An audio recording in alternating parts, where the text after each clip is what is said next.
السلام علیکم دوستو، کیا حال چال ہے؟ امید کرتا ہوں سب دوست خیریت اور عافیت کے ساتھ ہوں گے۔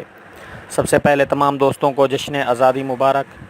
دوستو، آج کا میرا وظیفہ میری ان بہنوں اور بیٹیوں کے لیے ہے جن کے چہرے کی خوبصورتی چہرے پر موجود چھائیوں کی وجہ سے مدھم یا بدصورتی میں تبدیل ہو چکی ہے، اور وہ بہت زیادہ پریشان رہتی ہیں اس حوالے سے۔ تو اللہ کے حکم سے ان کی پریشانیوں کو ختم کرنے کے لیے صرف اور صرف 3 دن درکار ہیں آپ کے، کہ اگر آپ وہ میری بہن بیٹیاں جو چہرے کی خوبصورتی کی چہرے پر موجود چھائیوں کی وجہ سے پریشان ہیں، صرف اور صرف 3 دن یہ وظیفہ کریں، اس پر عمل کریں تو مکمل طور پر چہرے کی چھائیوں سے نجات پا لیں گی۔ خواہ وہ چہرے کی چھائیاں کمزوری کی وجہ سے ہوں یا پھر حیض کی بے ترتیبی کی وجہ سے ہو گئی ہوں، اگر میری بہنیں یہ وظیفہ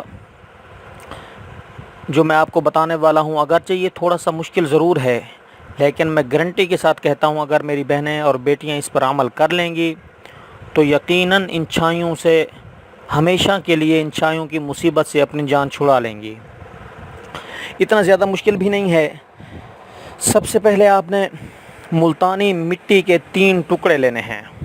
ملتانی مٹی وہ ہوتی ہے، دیہاتوں میں عام طور پر عورتیں اس کو سر میں استعمال کرتی ہیں نہانے کے وقت، اور اس کے ٹکڑے کھاتی بھی ہیں۔ آپ نے ملتانی مٹی لینی ہے، اس کو لے کر اپنے ساتھ رکھنا ہے۔ صبح نماز کے بعد فرض اور سنتوں کے درمیان جو وقفہ ہوتا ہے، سنتیں پڑھ لیں پہلے، پھر فرضوں کے لیے تھوڑا سا انتظار کر لیں۔ اس درمیانے وقت کے اندر آپ نے اس ٹکڑے کو، مٹی کے 3 ٹکڑوں کو اپنے سامنے رکھنا ہے، اور اس پر آخری پارے کے اندر سورۃ عبسہ ہے، اس کی آیت نمبر 37، وجوہ یومئذ ناظرہ، قرآن مجید کی آیت جس کا ترجمہ یہ ہے کہ بہت سارے چہرے اس دن چمکنے والے ہوں گے۔ تو یقیناً یہ بہت ہی ایک لاجواب وظیفہ ہے، مجرب وظیفہ ہے۔ آپ اس پر عمل کر کے اپنے چہرے کی خوبصورتی کو بحال کرنے کے بعد انشاءاللہ اپنے اس بھائی کو دعاؤں میں یاد رکھیں گی، دعائیں دیا کریں گی۔ تو آپ نے وہ وظیفہ وجوہ یومئذ ناظرہ 20 مرتبہ ہر ٹکڑے پر پڑھنا ہے، یعنی ہر ٹکڑے پر 20 مرتبہ پڑھنا ہے۔ ان 3 ٹکڑے ہیں تو 60 مرتبہ یہ ٹوٹل ہو جائے گا۔ پھر ان تینوں ٹکڑوں کو آپ نے دوپہر میں دھوپ میں رکھنا ہے تاکہ یہ خشک ہو کر سخت ہو جائیں۔ پھر ان کو پیس لینا ہے، ان کا پیسٹ بنا کے آپ نے 1 یا 1.5 کپ گائے کا دودھ، بکری کا مل جائے تو سب سے بہتر، اگر بکری کا نہ ملے تو گائے کے دودھ کے اندر ان کو ڈال دینا ہے اور ان کو ہلاتے رہنا ہے، یہ ایک کریم کی شکل اختیار کر جائے گی۔ پھر 10 بادام کی گریاں، ان کو بھی پیس لینا ہے، وہ بھی اس میں ڈال لینی ہے۔